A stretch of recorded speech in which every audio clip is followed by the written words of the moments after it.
আসসালামু আলাইকুম প্রিয় দর্শক। আশা করি আপনারা সবাই ভালো আছেন। আজ আপনাদের সাথে এমন একটি স্পর্শকাতর বিষয় নিয়ে আলোচনা করতে চাই, যা বাংলাদেশের রাজনীতিতে গত কয়েকদিনে এক নতুন বিতর্কের জন্ম দিয়েছে। আপনারা হয়তো শিরোনামেই দেখেছেন, সিপিবির বর্ষীয়ান নেতা মুজাহিদুল ইসলাম সেলিম একটি অত্যন্ত বিস্ফোরক মন্তব্য করেছেন।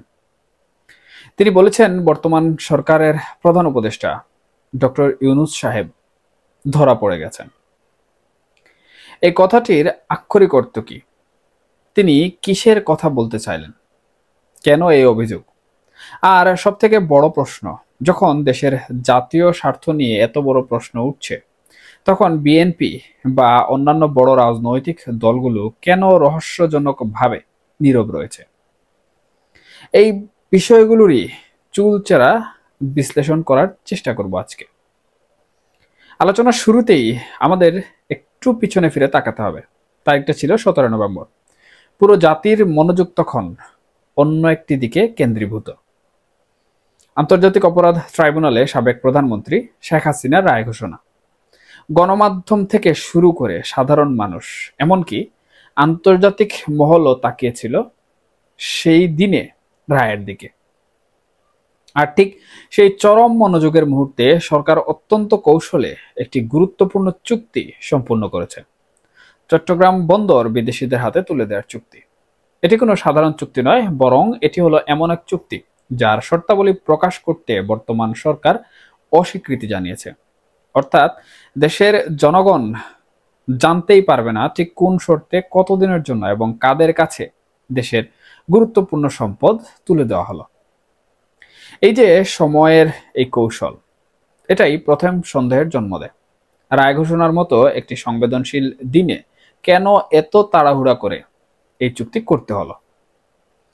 কেন সরকার স্বচ্ছতা বা জবাবদিহিতার পথ বেছে না নিয়ে গোপনীয়তার পথ বেছে নিল? এই প্রশ্নগুলো যখন সাধারণ মানুষের মনে দানা বাঁধতে শুরু করেছে, ঠিক তখনই বোমা ফাটালেন মুজাহিদুল ইসলাম সেলিম।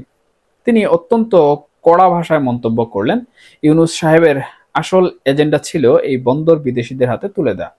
তিনি মনে করেন করিডোরের নামে আসলে আমেরিকার আধিপত্যবাদ এখানে প্রতিষ্ঠা করার চেষ্টা চলছে। আসুন আমরা একটু বুঝার চেষ্টা করি, কেন সেলিম সাহেব মনে করলেন যে ডক্টর ইউনূস আমেরিকান কোম্পানির কাছে বন্দর লিজ দিয়ে দিচ্ছেন। অভিযোগ উঠেছে, এই চুক্তির আড়ালে মানবিক করিডোর বা অন্যান্য অজুহাতে আমেরিকান সামরিক বাহিনী বা তাদের আধিপত্য বিস্তারের একটা সুযোগ তৈরি করা হচ্ছে। অর্থাৎ একটি দেশের সামরিক কৌশলগত অবস্থানকে ব্যবহার করে অন্য কোনো পরাশক্তি এখানে নিজেদের ঘাঁটি করার ব্যবস্থা করছে। যদি এই অভিযোগ সত্য হয়, তবে এটি কেবল একটি অর্থনৈতিক বা বাণিজ্য চুক্তি নয়, এটি সরাসরি দেশের সার্বভৌমত্বের প্রশ্ন। কিন্তু এখানেই আমাদের বিবেকের কাছে একটি বড় প্রশ্ন এসে দাঁড়ায়। ডক্টর মোহাম্মদ ইউনূস, যিনি নোবেল পুরস্কার প্রাপ্ত, সারা বিশ্বে যিনি বাঙালি হিসাবে সমাদৃত, তিনি কি সত্যি দেশের বিরুদ্ধে কোনো এজেন্ডা নিয়ে কাজ করছেন? আপাতত দৃষ্টিতে এই অভিযোগ বিশ্বাস করা কঠিন, কিন্তু রাজনীতিতে সরল বিশ্বাস বলে আসলে কোনো কিছু নেই। রাজনীতি চলে স্বার্থের সমীকরণে, আর এই স্বার্থের সমীকরণে যখন দেশের ভূ রাজনৈতিক অবস্থান বা সম্পদ জড়িত থাকে, তখন যে কোনো কিছুই সম্ভব। মুজাহিদুল ইসলাম সেলিম তাই বুঝাতে চেয়েছেন, ইউনূস সাহেবের ভাবমূর্তি হয়তো আন্তর্জাতিক, কিন্তু তার উদ্দেশ্য এখানে এসে ধরা পড়ে গেছে। তিনি আসলে পশ্চিমা এজেন্ডা বাস্তবায়নের একটি মাধ্যম হিসাবে এসেছেন। এই অভিযোগ যখন সারা দেশে প্রতিবাদের ঝড় তোলার কথা, তখন আমরা দেখলাম এক অদ্ভুত ধরনের নীরবতা।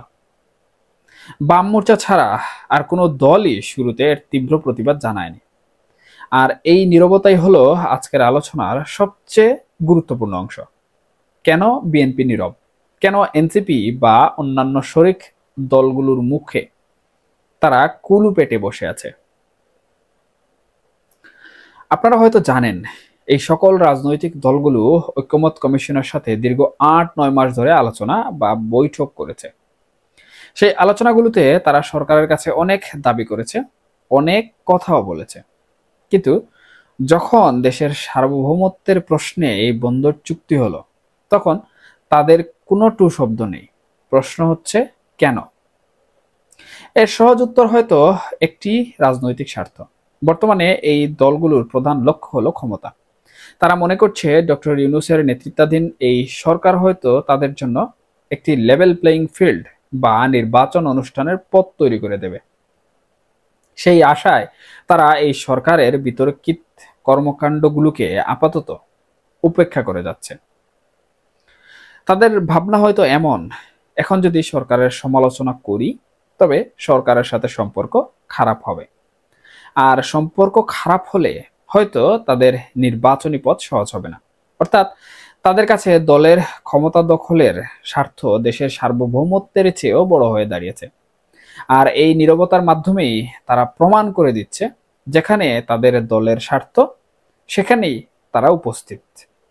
কিন্তু তারা একটি মারাত্মক ভুল করছেন। তারা হয়তো ভাবছেন ক্ষমতায় গেলেই এই চুক্তি বাতিল করা যাবে। কিন্তু যদি চুক্তির শর্তগুলো এমন হয়, তা সহজে ভাঙা সম্ভব নয়। যদি চুক্তিতে এমন কোনো মারাত্মক শর্ত থাকে যা দেশের ভবিষ্যৎ অর্থনীতি বা নিরাপত্তাকে চিরদিনের জন্য ঝুঁকিতে ফেলে দেয়, তখন সেই নতুন সরকারও এই গোপন চুক্তির গেরাকলে পড়ে যাবে। তখন তারা দেশ চালাতে গিয়ে হিমশিম খাবে। এই যে এক গভীর ফাঁদ, যা থেকে সহজে বেরোনো কোনোভাবেই সম্ভব নয়। মুজাহিদুল ইসলাম সেলিম তার মন্তব্যে এই নীরবতার তীব্র সমালোচনা করেছেন।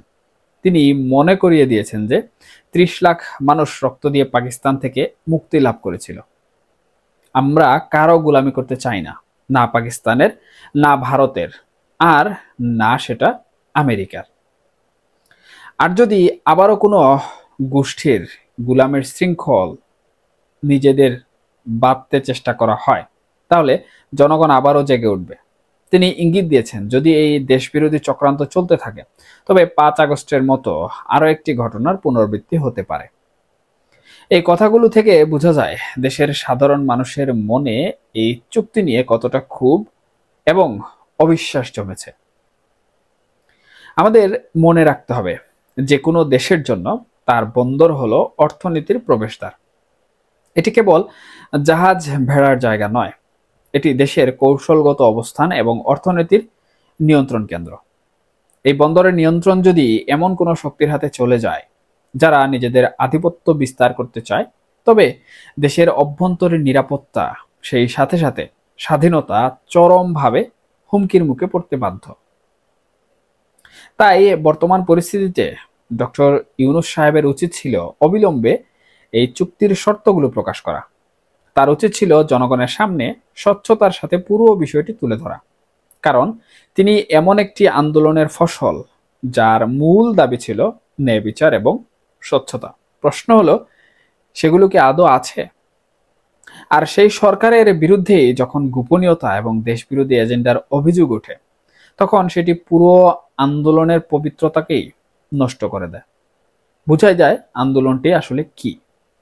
এই যে বর্তমান রাজনৈতিক শক্তিগুলো ক্ষমতা দখলের নেশায় দেশের স্বার্থকে জলাঞ্জলি দিচ্ছে, এর ফল কিন্তু তাদের কাউকেই ভালো দেবে না। জনগণ তাদের নীরবতা পর্যবেক্ষণ করছে। আজকের দিনে যারা দেশের সার্বভৌমত্বের প্রশ্নে মুখ খুলতে পারল না, ভবিষ্যতে ক্ষমতা হাতে পেলে তারা যে দেশের স্বার্থ রক্ষা করবে, এই বিশ্বাস জনগণ রাখবে কিভাবে?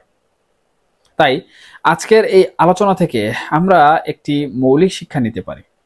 রাজনীতিতে যখন দেশের স্বার্থের প্রশ্ন আসে, তখন দলীয় স্বার্থকে এক পাশে সরিয়ে রাখতে হবে। ডক্টর ইউনূস সাহেব ধরা পড়েছেন কি পড়েননি, সেই বিতর্কের চেয়ে বড় কথা হলো দেশের সার্বভৌমত্ব এখন প্রশ্নের মুখে। আর এই মুহূর্তে প্রয়োজন দলমত নির্বিশেষে সকলের ঐক্যবদ্ধ কণ্ঠস্বর।